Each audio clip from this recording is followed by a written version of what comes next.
Assalamualaikum warahmatullahi wabarakatuh.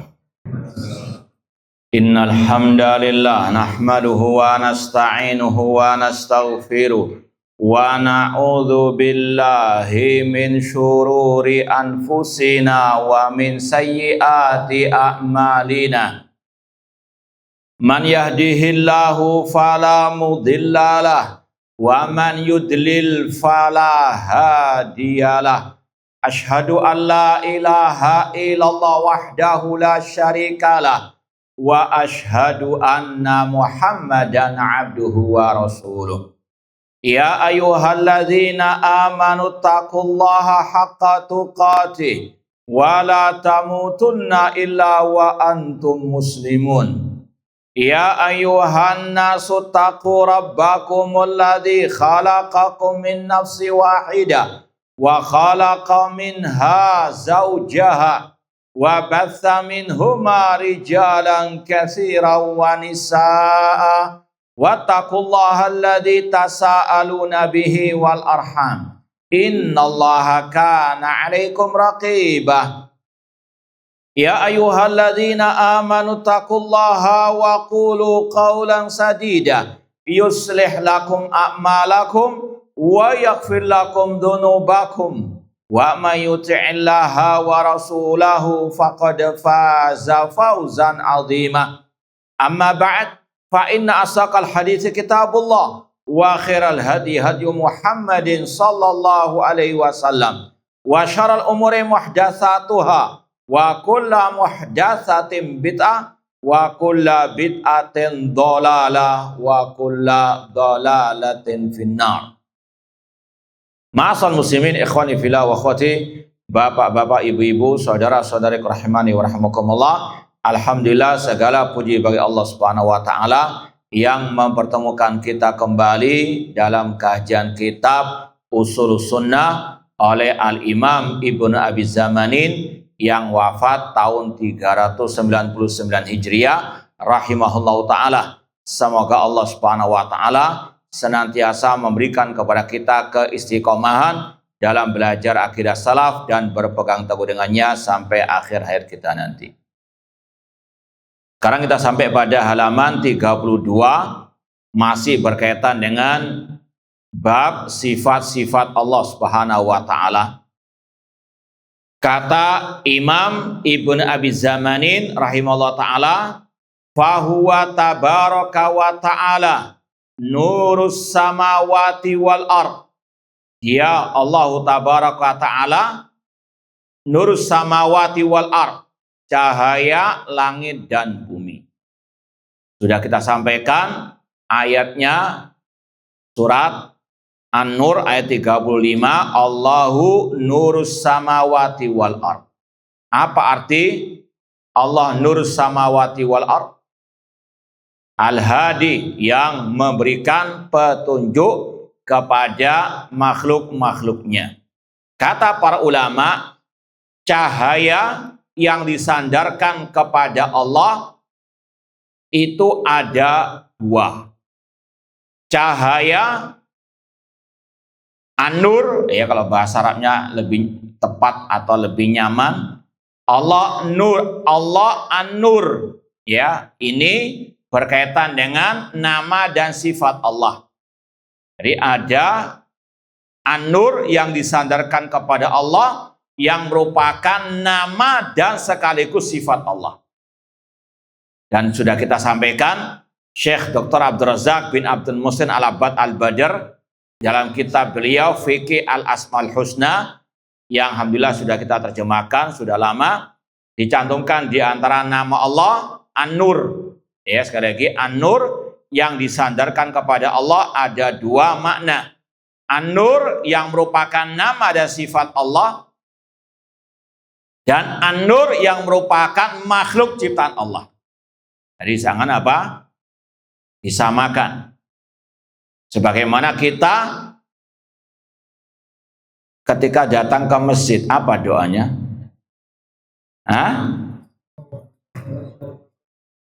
Allahumma ja'al fi qalbi nuran. Kita mohon kepada Allah cahaya. Ini makhluk.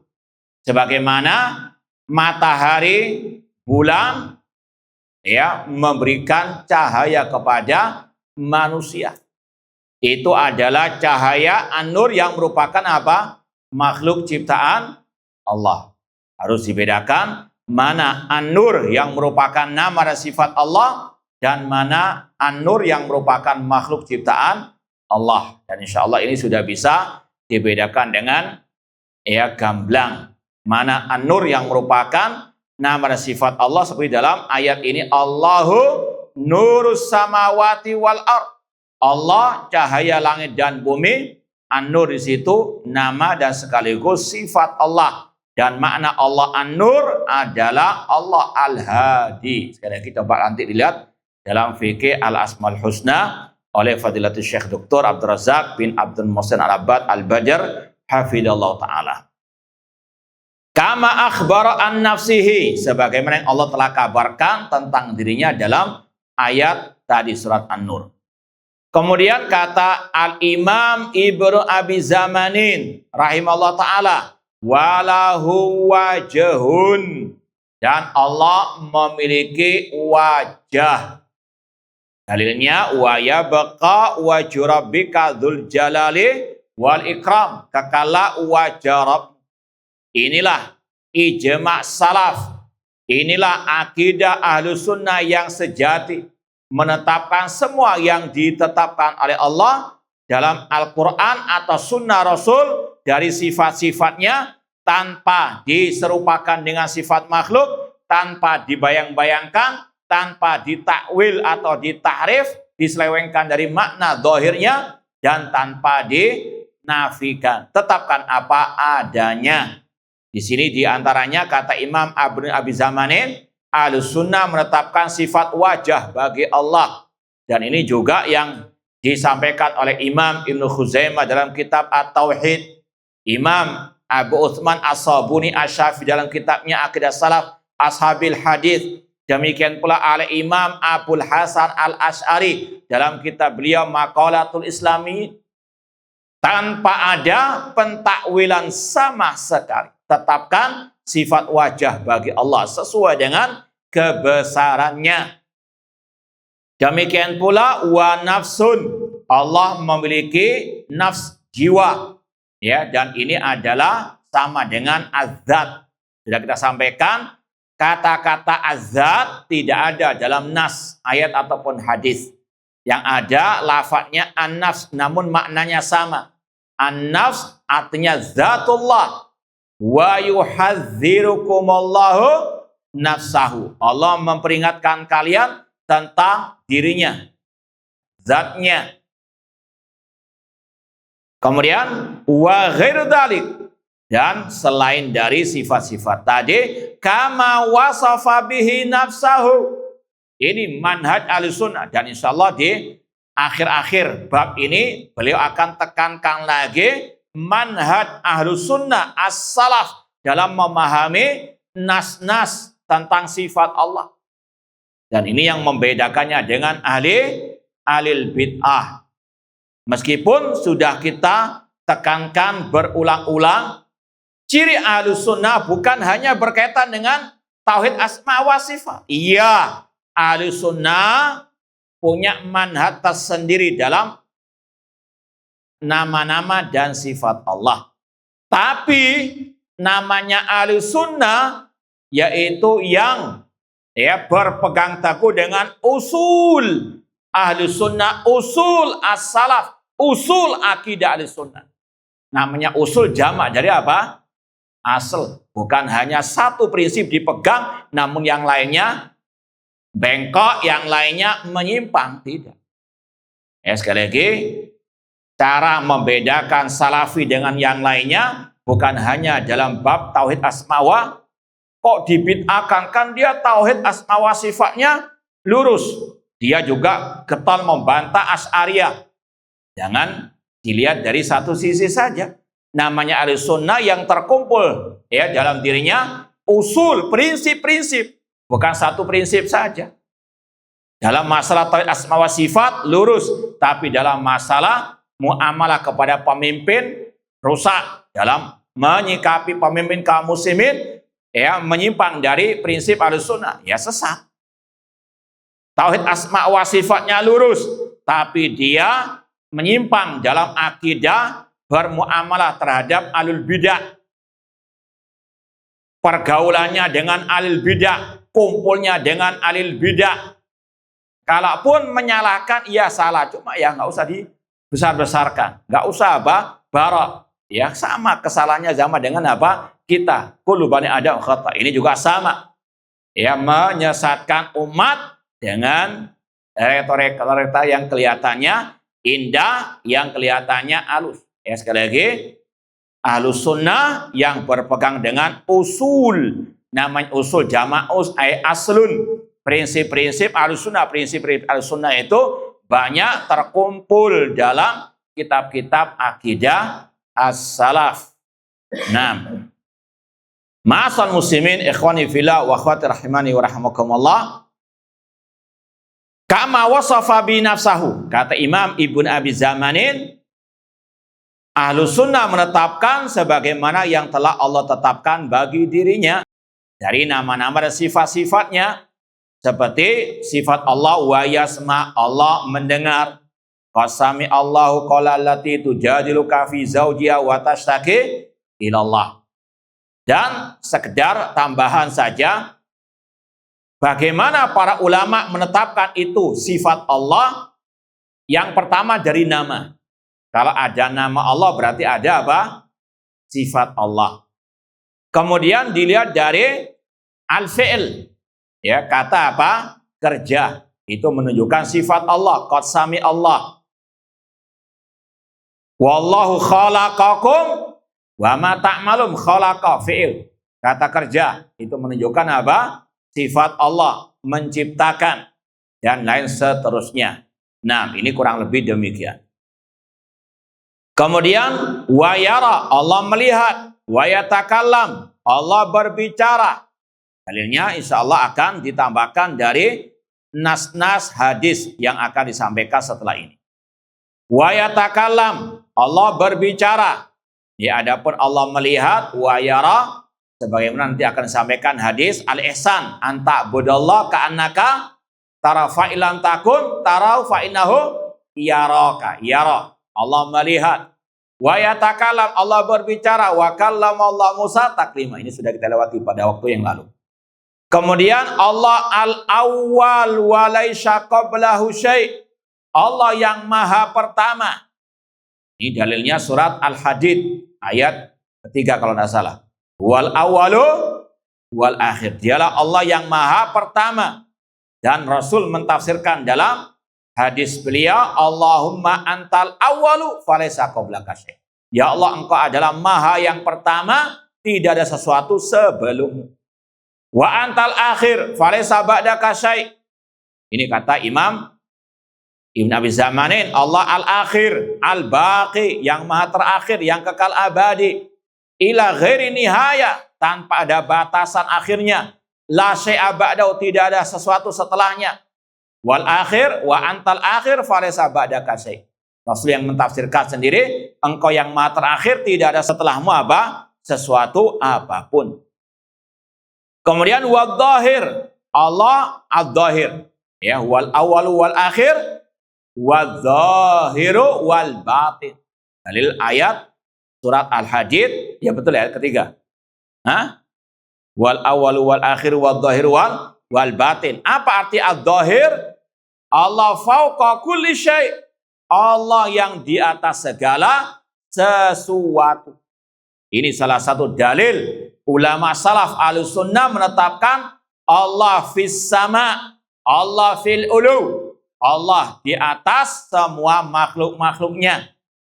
Sebagaimana Rasul mentafsirkan sendiri. Wa anta dhahiru falaysa fawqaka syai'. Ya Allah, engkau adalah ad-dhahir, tidak ada sesuatu yang di atasmu. Makhluk yang paling tinggi apa?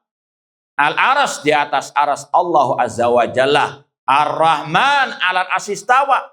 Allah di atas al-aras. Ya, ini menunjukkan Allah az-zahir. Allah yang maha tinggi, tidak ada sesuatu yang di atasnya.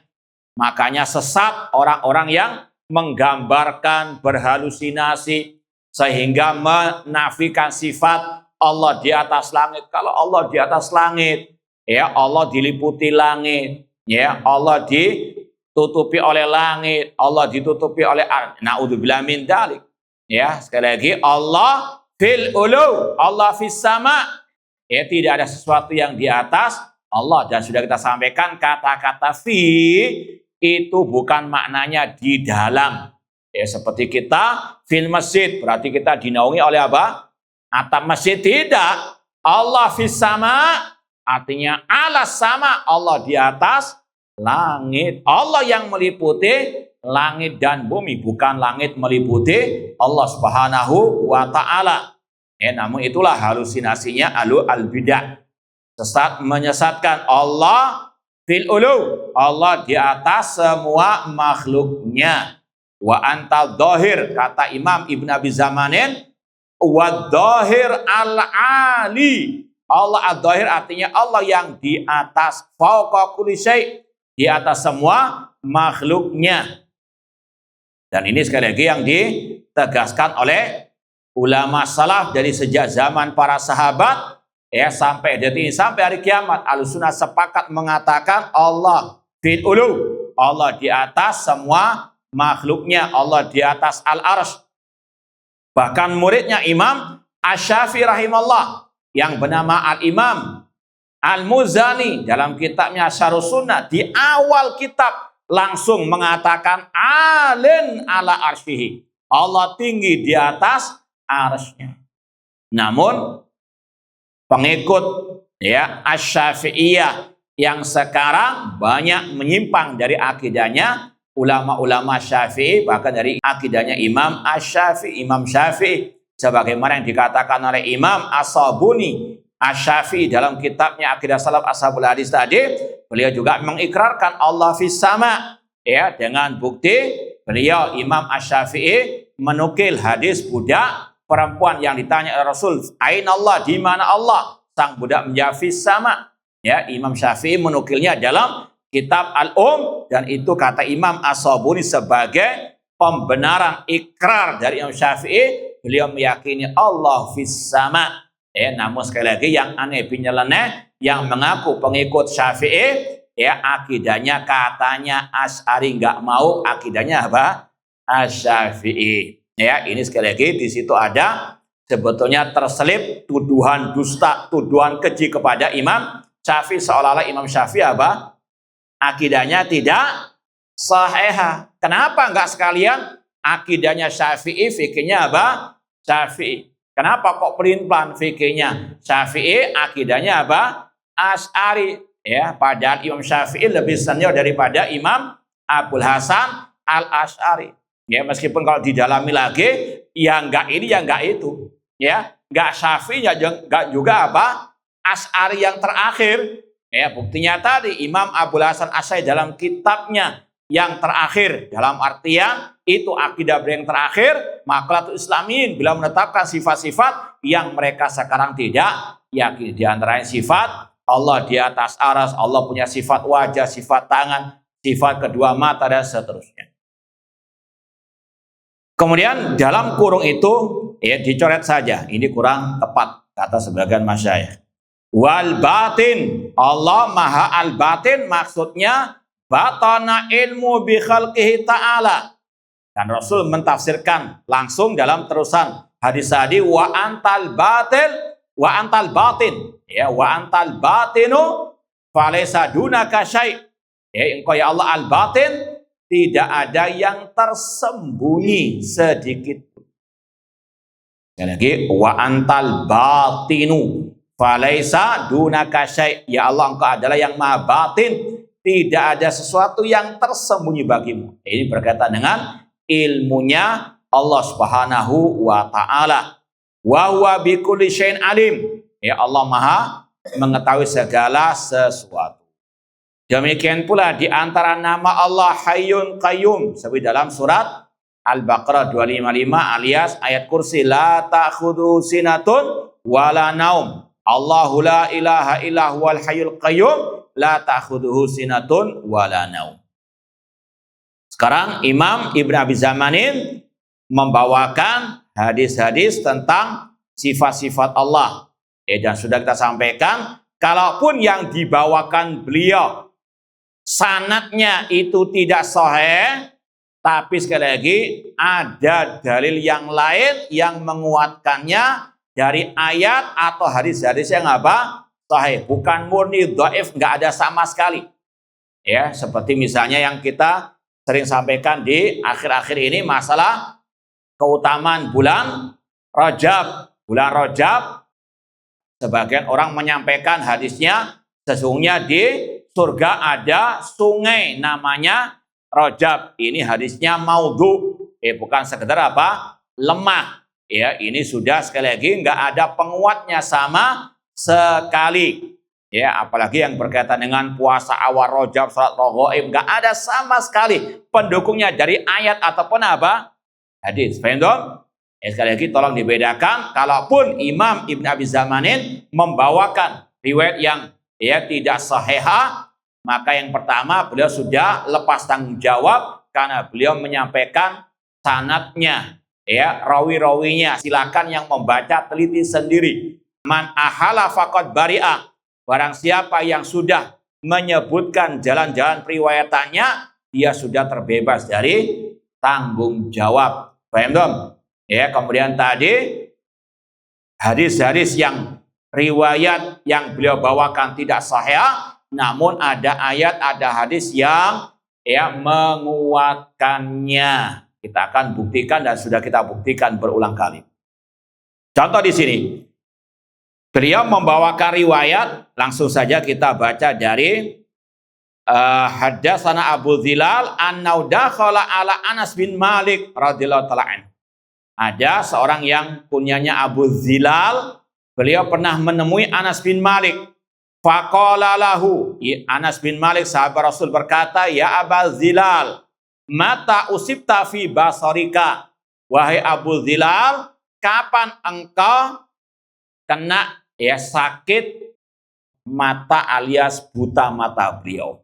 Kapan engkau tertimpa musibah ini, yaitu buta mata beliau, Abu Zilal. Qala Abu Zilal menjawab, la aqilu, aku tidak mengetahui pastinya. Qala afala uhadditsuka bima haddatsani bi Nabiullah sallallahu alaihi wasallam. Kata Anas bin Malik, apakah engkau mau aku sampaikan hadis yang aku dengar dari Rasulullah SAW, dari Jibril alaihissalam, an Rabbihi, dari Allah tabaraka wa ta'ala, alias hadits qudsi. An Allah qala, Allah berfirman, ya Jibril, wahai Jibril, ma thawabu abdi idza akhadtu minhu karimatahu. Wahai Jibril, apa pahala bagi hambaku jika aku mengambil kedua matanya, menjadikannya buta? Qala Jibril, Rabbi la ilma li illa ma 'allamtani. Kata malaikat Jibril, ya Rabbku, aku tidak mengetahui kecuali apa yang kau ajarkan kepadaku. Qala ya Jibril, Allah berkata, wahai Jibril, sawabu abdi idza akhadtu karimatahu an-nadhar ila wajhi. Pahala hambaku yang aku ambil kedua matanya adalah melihat kepada wajah. Penetapan sifat wajah bagi Allah, ada nggak dalil selain hadis ini? Banyak. Tadi ayatnya jelas, wa yabqa wajhu rabbika dzul jalali wal ikram, kullu syai'in halikun illa wajah. Paham dong? Itu dari ayat, belum lagi ditambah dengan hadis-hadisnya tadi. Kalau mau lebih panjang dalil-dalilnya tentang sifat wajah bagi Allah, silakan lihat kitab Tauhid oleh Imam Ibnu Khuzaimah Asy-Syafi'i rahimahullah ta'ala. Demikian pula masalah melihat kepada wajah Allah di surga. Anda nggak dalilnya? Banyak dari ayat. Wujuh yawma'idin nadhirah ila rabbiha nadhirah. Sekali lagi, seandainya ini pun hadisnya tidak sahih, ada sudah ayatnya. Meskipun ada yang lebih khusus yang menguatkan hadis ini dalam Sunan Tirmidzi. Hadisnya disahihkan Syekh Al-Albani rahimahullah. Nanti kalau punya kitab Sunan Tirmidzi, ada bab maja'a fi dhahabil basar. Dalam Sunan Tirmidzi ada bab tentang pahala orang yang buta matanya. Dan lagi ada bab maja'a fi dzahabil basar dalam Sunan Tirmidzi. Kemudian disampaikan hadisnya, qala Rasulullah SAW bersabda, innallaha yaqul, Allah berfirman. Mirip dengan tadi hadits qudsi. Kata Allah dalam hadits qudsi, idza akhadtu karimatai abdi fid dunya lam yakun lahu jazaa'u abdi illal jannah. Kata Allah dalam hadits qudsi, apabila aku mencabut kedua mata hambaku di dunia, maka tidak ada balasan baginya kecuali surga. Ini sekali lagi pahala yang luar biasa bagi yang Allah berikan musibah berupa kebutaan matanya. Dan ini yang juga Rasul katakan secara umum, inna idhamal jaza ma'idhamil bala. Sesungguhnya besarnya pahala sesuai dengan besarnya apa? Ujian. Ujian buta mata di dunia, balasannya kata Rasul dalam hadits qudsi, Allah yang berfirman dalam hadits qudsi ini, hadisnya sahih riwayat Imam Tirmidzi, balasannya surga. Dan di antara kenikmatan di surga adalah apa? Melihat wajah. Sekali lagi hadis yang dibawakan oleh muallif Imam Ibn Abi Zamanin, riwayatnya tidak sahihah, cuma ada penguatnya, baik dari sisi penetapan sifat wajah bagi Allah, demikian pula dalam masalah melihat kepada wajah Allah di surga. Kalau antum baca footnote, hada asarun dhaif. Footnote halaman 33 nomor 2. Asar ini dhaif, namun sekali lagi maknanya sahih karena ada penguatnya dari ayat ataupun dari hadis. Meskipun wallahu alam dibawakannya hadis ini untuk menetapkan sifat wajah bagi Allah. Karena tadi pembahasannya Allah memiliki wajah, walahu wajhun. Apa dalilnya? Hadis ini. Sekali lagi meskipun tidak sahih dari periwayatan ini, namun masih banyak ayat dan juga hadis yang lain yang menguatkan. Kemudian riwayat berikutnya langsung dari Abi Hurairah au an Abi Sa'id Al-Khudri anin Nabi sallallahu alaihi wasallam qala ihtajja Adam ma'a Musa.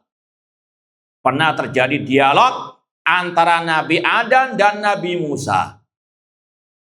Seorang muslim muslimah sami'na wa shaddaqna, mengatakan kami mendengar dan kami membenarkan semua kabar berita dari Rasulullah sallallahu alaihi wasallam tanpa memprotes sama sekali. Dan ini pernah terjadi di zaman Al-Khalifah Harun Ar-Rasyid. Pernah di hadapan beliau, di majelis beliau, ada seorang ulama Ahlussunnah Alil Hadits membawakan hadis ini tentang dialog Nabi Adam dan Nabi Musa alaihissalam. Tiba-tiba ada orang yang nyeletuk, dengan akal-akalannya memprotes, tidak mau membenarkan apa yang disampaikan dari hadis Rasul tentang hal ini. Kata orang itu, bagaimana terjadi dialog sedangkan Nabi Adam dan Nabi Musa jarak hidupnya mereka apa? Berbeda jauh sekali. Tiba-tiba Harun Ar-Rasyid langsung memarahi orang tersebut. Ini dibawakan kalau tidak salah oleh Imam As-Sabuni dalam kitabnya tadi Aqidah Salaf Ashabu Al-Hadis. Sekaligus ini bantahan kepada yang suka menjelek-jelekan Al-Khalifah Harun Ar-Rasyid, yang digambarkan suka istilahnya maksiat dan seterusnya, padahal beliau ahli ibadah, beliau yang sangat luar biasa dukungannya kepada as-salaf, terutama dalam bab al-aqidah. Intinya kata Rasul, ihtajja Adam wa Musa. Nabi Adam pernah dialog dengan Nabi Musa. Faqala Musa, ya Adam, anta askanakallahul jannah wa nafakha fika min ruhihi. Wahai Adam, Allah menempatkanmu di surga. Dan Allah, ini yang kita sudah lewati dalilnya dari ayat Al-Quran, surat Al-Hijr ayat 29, ayat 29. Fa idza sawaituhu wa nafakhtu fihi min ruhi. Yang sudah kita lewati, apabila kata Allah aku sudah menyempurnakan penciptaannya, yaitu penciptaan Adam, dan aku meniupkan di dalamnya dari rohku. Roh di situ apa maknanya? Nah, roh apa? Makhluk. Ya, sebagaimana dalam kisah Nabi Isa alaihi salam. Nabi Isa itu rohun minhu, roh dari Allah. Roh di situ bukan sifat Allah, namun apa? Roh makhluk. Bagaimana manusia, Allah menciptakan roh dan jasad mereka.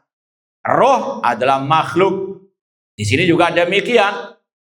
Dan Allah meniupkan kepadamu dari rohnya.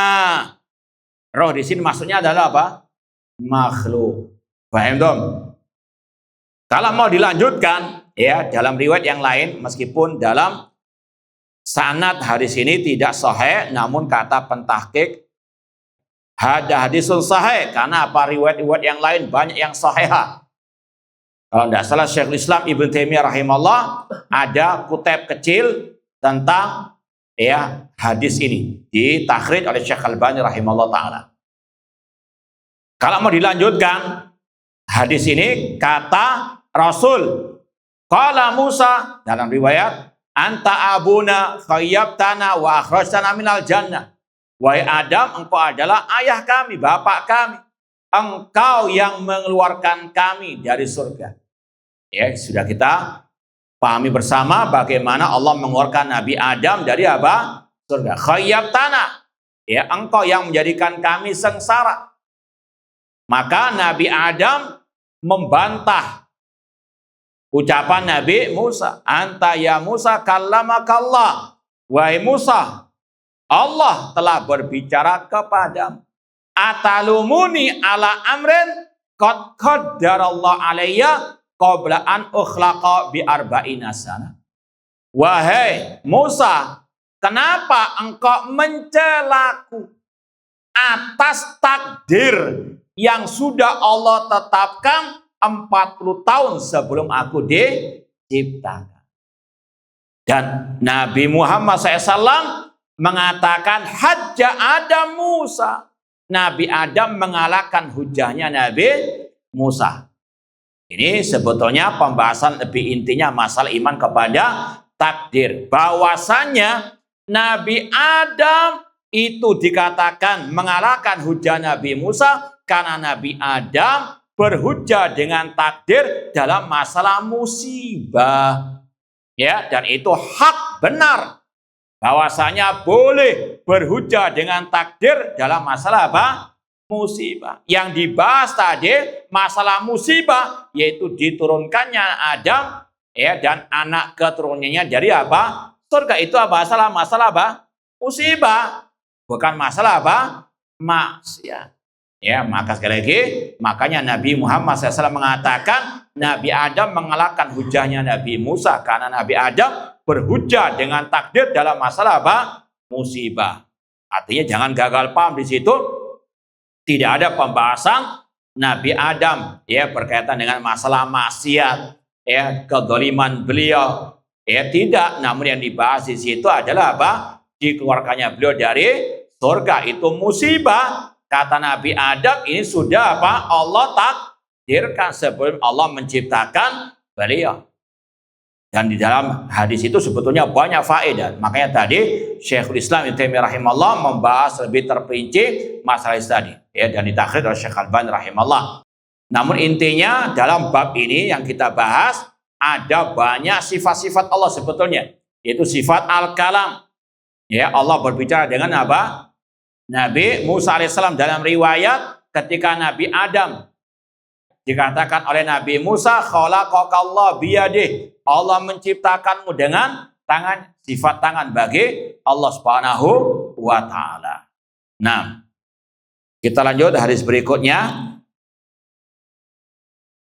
Langsung dari Aisyah radhiyallahu taala anha, zaujin Nabi sallallahu anna sami'atin Nabi sallallahu yaqul wa huwa sajidun. Dari Aisyah Ummul Mukminin, istri Rasul sallallahu, beliau mendengar Nabi sallallahu bersabda ketika beliau sujud ketika salat malam. Di antaranya wa fi akhirih anta kama asnaita ala nafsik. Engkau ya Allah sebagaimana yang engkau memuji dirimu. Ini pembahasan tentang apa? An-nafs bagi Allah. An-nafsu itu sama dengan tadi makna zat Allah Subhanahu wa ta'ala. Kemudian ditambahkan lagi kata-kata engkau memuji dirimu ya Allah. Kata-kata as-sana 'alallah itu sebagai mengatakan di dalamnya ada penetapan nama dan sifat Allah. Sebagaimana kata sebagian ulama ketika kita mengatakan alhamdulillah Rabbil alamin, alhamdu itu memuji Allah. Di dalamnya ada penetapan nama dan sifat Allah, karena kita memuji Allah di antaranya karena Allah memiliki al-asmaul husna, karena Allah memiliki as-sifatu al-ula. Paham dong?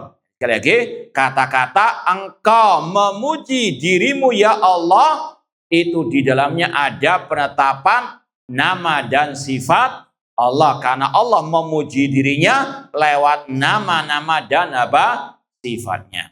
Meskipun lebih spesifik, hadis ini dibawakan oleh penulis Imam Ibn Abi Zamanin untuk menetapkan kata an-nafs bagi Allah. Allah memiliki an-nafs yang maknanya zat Allah Subhanahu wa ta'ala, dan zat memiliki nama dan apa as-sifah. Kemudian hadis berikutnya dari Abi Umamah radhiyallahu taala anhu, anna Rasulullah SAW qala, khalaqallahu al-khalqa, Allah menciptakan makhluk, wa qadha al-qadiyah, dan Allah mentakdirkan takdirnya, wa akhadha mitsaqan nabiyyin, dan Allah mengambil perjanjian dari para nabi, wa arsyuhu 'alal ma', arsy-nya Allah di atas air, fa akhadha ahlal yamin biyaminih, Allah mengambil ashabal yamin dengan tangan kanannya, wa ala shimal biyadil ukhra, dan Allah mengambil ahlus shimal golongan kiri dengan tangan yang lain, wa kilta yadir rahman yamin, dan kedua tangan Allah ar-Rahman kanan. Meskipun hadis ini sekali lagi dalam sanad penulis tidak sahih, ada hadisun dhaifun jiddan, namun ada penguatnya dalam Sahih Muslim dengan redaksi innal muqsitin ala manabir min nurin ala yaminir rahman wa kilta yaday ar-rahman yamin, atau kama qala Rasul SAW. Dalam hadis Sahih Muslim, Rasul mengatakan sesungguhnya orang-orang yang berbuat keadilan itu di atas mimbar-mimbar di surga, di atas cahaya, di samping tangan kanan ar-Rahman, ala yaminir rahman, dan kedua tangan Allah yamin. Sekali lagi, kalau riwayat penulis tidak sahih, ada yang sahih bahkan dalam Sahih apa? Muslim. Sekali lagi, Ahlussunnah menetapkan sifat kedua tangan bagi Allah, dan kedua tangan Allah itu adalah apa? Yamin, sesuai dengan kebesaran Allah Ta'ala, tidak boleh diserupakan dengan tangan makhluk, tidak boleh dibayang-bayangkan, tidak boleh diselewengkan dari makna dohirnya. Sebagaimana kata Imam As-Sabuni Asy-Syafi'i, Ahlussunnah menetapkan kedua tangan Allah seperti yang Allah firmankan dalam surat Shad, ma manaka anta judari ma khalaqtu biyadayya. Tidak mentahrif sebagaimana tahrifnya kelompok Mu'tazilah Jahmiyah yang mentahrif, mentakwilkan kedua tangan Allah dengan kedua nikmat atau dua kekuatan. Ini bedanya Ahlussunnah dengan Ahlul Bidah. Kalau Ahlul Bid'ah mengatakan Allah nggak punya kedua tangan, namun maknanya kedua kekuatan, kedua nikmat. Itu adalah takwilnya Ahlul Bidah, sebagaimana kelakuannya orang Yahudi, yuharrifunal kalima'an mawadhi'ih. Mereka Ahlul Kitab, orang Yahudi, mentahrif kalam Allah dari makna yang sebenarnya. Hadis berikutnya ini masih berkaitan dengan tangan Allah, dari Ya, hadis Rasul SAW, anna kharaja an ba'di nisa'ihi fa idza halaqatun fil masjid. Summa dzakar hadisan wa fihi, intinya hadisnya, inni sa'altu rabbi an yudkhila ma'i min ummati man yuqirru bi aini al jannata. Aku, kata Rasul, memohon kepada Rabbku agar Rabbku memasukkan bersamaku dari umatku yang bisa menyejukkan kedua mataku ke dalam surga. Fa'atani sab'ina alfan. Lalu Allah memberikan kepadaku 70.000 yang masuk surga bersamaku. Summa istazatu, kemudian aku memohon tambahan kepada Rabbku. Fazadani, kemudian Allah tambahkan. Ma'akulli alfin sab'ina alfan. Setiap 1.000 dari 70.000 tadi, itu dikalikan 70.000 lagi. Summa istazatu, kemudian aku memohon kepadanya lagi tambahan. Fa'asyara ilayya bikaffaihi. Kemudian Allah mengisyaratkan kepadaku dengan kedua telapak tangannya, hakada wa hakada. Di sini juga ada pembahasan ulama Ahlussunnah tentang masalah sifat al-kaf bagi Allah. Allah memiliki kedua tangan Allah kanan, dan juga Allah memiliki sifat al-kaf. Seandainya hadis ini tidak sahih, maka dalam riwayat Sahih Muslim, Rasul mengatakan tentang sifat tangan bagi Allah, dalam hadis wa yaqbaluhu bikaffihi, tentang masalah sedekah. Allah menerimanya dengan telapak tangannya. Dan Imam Ad-Darimi ketika membantah Bishr Al-Marisi, tokoh kelompok Jahmiyah, juga membahas masalah sifat al-kaf bagi Allah. Allah memiliki kedua tangan, dan kedua tangan Allah itu kanan. Allah memiliki al-kaf, telapak tangan, dan juga al-asabi, sebagaimana yang akan disampaikan dalam bab ini. Sekali lagi, Ahlussunnah menetapkan apa yang ditetapkan oleh Allah dalam ayat ataupun dalam hadis yang as-sahih, tanpa menyerupakannya dengan makhluk, dan sekedar menetapkan, tidak ada kelaziman menyerupakan. Dan Ahlussunnah, ulama salaf sejak zaman sahabat, tabi'in, tabi'ut tabi'in, ketika mereka melewati ayat-ayat tentang sifat Allah, hadis-hadis yang sahih dari Rasul, seperti dalam hadis-hadis yang kita lewati ini, enggak ada dari mereka yang protes. Oh, kalau Allah punya tangan berarti itu anggota tubuh, jism, jareha. Wah, berarti maknanya bukan tangan sesuai hakikatnya. Na'udzubillah. Tidak ada. Mereka mendengarkan dan membenarkan dan meriwayatkan sesuai dengan zahirnya. Enggak ada komentar-komentar sebagaimana alil bidah sekarang. Kalau Allah punya tangan berarti itu adalah jism. Kalau itu jism, itu makhluk, berarti artinya bukan tangan hakiki, itu majas. Na'udzubillah min dzalik. Semua dikatakan majas yang di luar hakikat makna zahirnya. Na'udzubillah min dzalik. Sekali lagi, inilah perbedaan Ahlussunnah dengan ahlu al-bidah, antara salaf dengan ahlu al-kalam. Faqala Abu Bakar, hasbuna, cukup ya Rasulullah. Faqala Umar, ya Abu Bakar, da'na nadkhul jannah. Kata Umar, biarkan wahai Abu Bakar, kita masuk surga. Qala Abu Bakar, ya Umar, wa ma tubqi hafanatani min hafanatillah.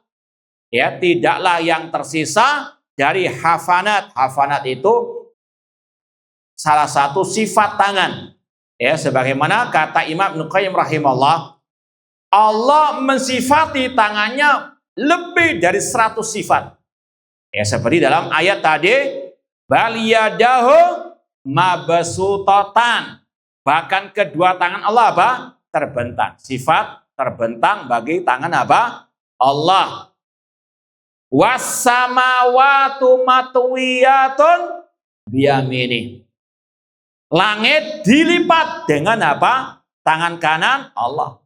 Melipat sifat tangan bagi Allah. Wal ardu jami'an qabdatuhu. Al-qabd sifat tangan Allah. Allah sifati tangannya dengan berbagai macam sifat. Kata Ibnu Qayyim, lebih dari 100 di antara sini.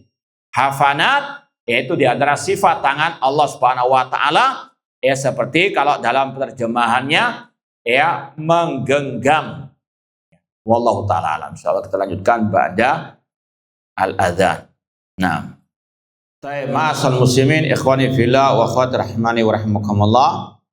Meskipun hadis ini dhaif ya, poin yang ke-18 itu dhaif, namun sekali lagi sudah kita sampaikan kalau al-kaf ada riwayat dalam Sahih Muslim, demikian pula sifat hafanat min hafanatillah. Allah berfirman wal ardu jami'an qabdatuhu. Makna hafanat sama dengan al-qabd, ya kurang lebih ya menggenggam, dan bumi semuanya dalam genggaman Allah pada hari kiamat. Was samawati matwiyatun biyamini, dan langit itu dilipat dengan tangan kanan Allah.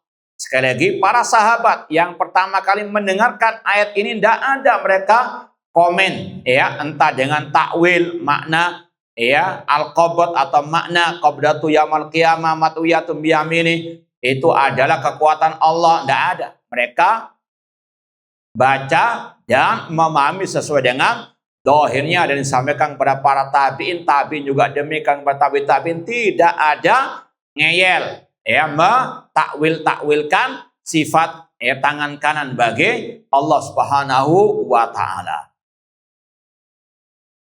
Kemudian riwayat berikutnya ini masih berkaitan dengan sifat tangan bagi Allah.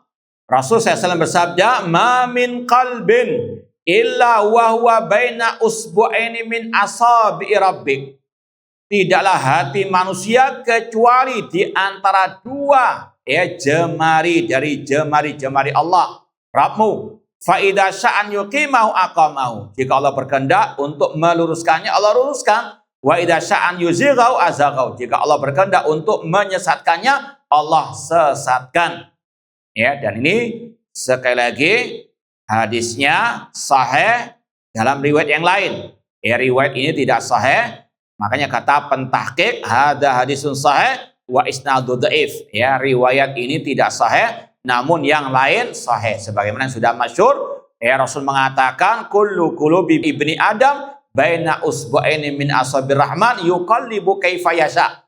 Redaksi yang sahih, setiap hati manusia di antara dua jemari Allah, dia yang membolak-balikkan sesuai dengan apa? Kehendaknya. Penetapan al-asabi lillahi azza wa jalla, sekali lagi al-sunnah menetapkan apa adanya seperti yang dilakukan oleh Imam Ibnu Abi Zamanin.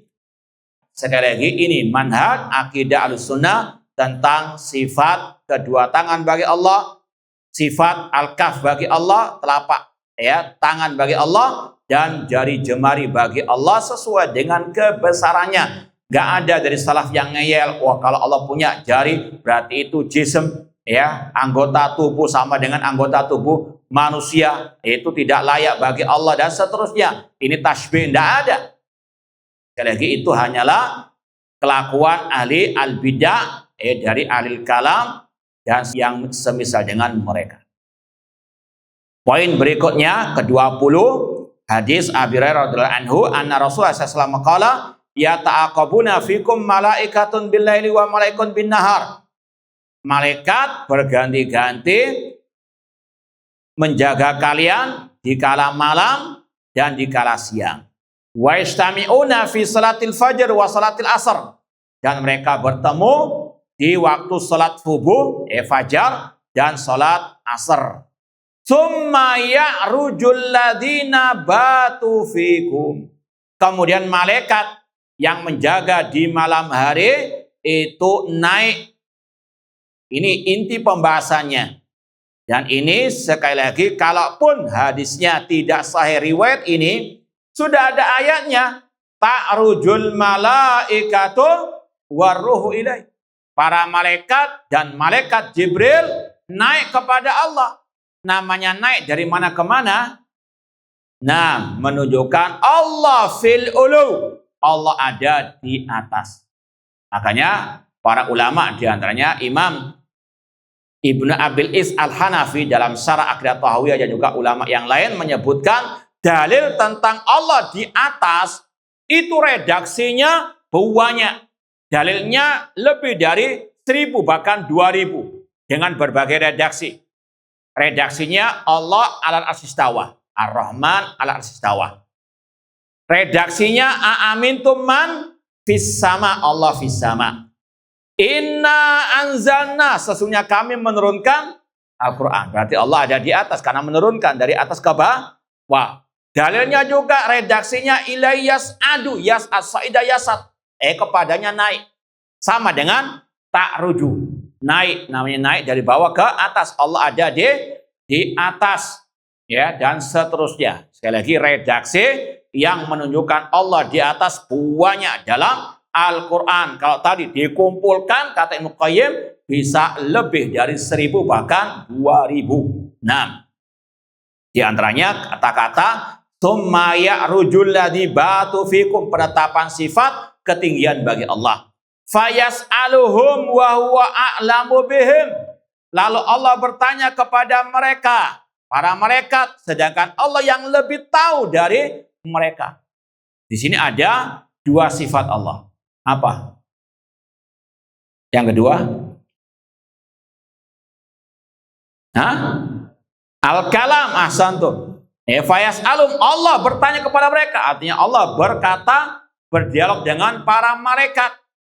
Dan ini sekali lagi dalilnya bahwa idkulna lil malaikati, Allah berbicara dengan para malaikat. Sifat kalam bagi Allah dan juga sifat ilmu bagi Allah. Allah ketika mengutus malaikat mencatat amal perbuatan manusia, bukan berarti Allah nggak tahu. Sebagaimana Allah menegakkan timbangan pada hari kiamat, menimbang kebaikan, kejelekan manusia untuk Allah membalas amal perbuatan mereka, bukan berarti Allah nggak tahu. Allah maha tahu. Namun di antara hikmah Allah mengutus malaikat mencatat perbuatan hamba, Allah menegakkan timbangan pada hari kiamat, kata ulama hikmahnya untuk menegakkan keadilan Allah agar manusia tahu betul ketika mereka diberi balasan, azab ataupun pahala, Allah memiliki apa? Saksi-saksi dari diantaranya para malaikatnya. Kaifa taraktum ibadi, bagaimana kalian meninggalkan hamba-hambaku. Fayaqulun taraknahum wa hum yusallun, kami meninggalkan mereka dalam keadaan mereka salat, wa atainahum wa hum yusallun. Dan ini juga ada pembahasan keutamaan salat fajar dan juga salat al-asr. Baik, mungkin ini yang bisa kita sampaikan. Masih ada beberapa poin lagi yang berkaitan dengan sifat-sifat Allah. Ada satu pertanyaan di sini.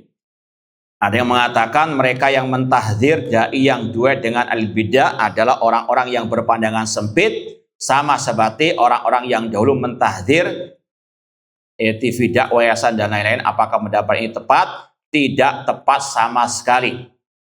Ini baina sama wasumur bor. Sama dengan kasus beberapa saat yang lalu, ketika Syekh Abdul Malik Ramadhani memberikan tahzir kepada Syekh Wahid Abdul Salam Bali dengan hujah-hujah yang nyata, dengan ilmiah, namun para pengekornya luar biasa, kiamat kubro, caci maki dan sebagainya. Di antaranya juga sama, menuduh dengan kata-kata ini, istilahnya ahli tahdzir edisi kedua. Padahal Syekh Abdul Malik Ramadhani mentahdir Syekh Wahid Abdul Salam Bali dengan bukti yang nyata. Bagaimana beliau ikut kudeta di Mesir. Padahal kudeta terhadap pemimpin muslim sifatnya khawarij. Bahkan ini sempat kita sampaikan juga kata pada Syekh Abdul Malik Ramadhani, bukan hanya mengkudeta. Ada di YouTube bagaimana Syekh Wahid Abdul Salam Bali itu memuji Usama bin Laden. Ini para pengekornya, naudzubillah min dzalik. Kalau menyamakan tahdir Syekh Abdul Malik kepada Syekh Wahid Abdul Salam Bali dengan kasus yang dulu-dulu, yang mentahdir tanpa hak, tanpa, ini sekali lagi benar sama cuma ini ilmu ngeles.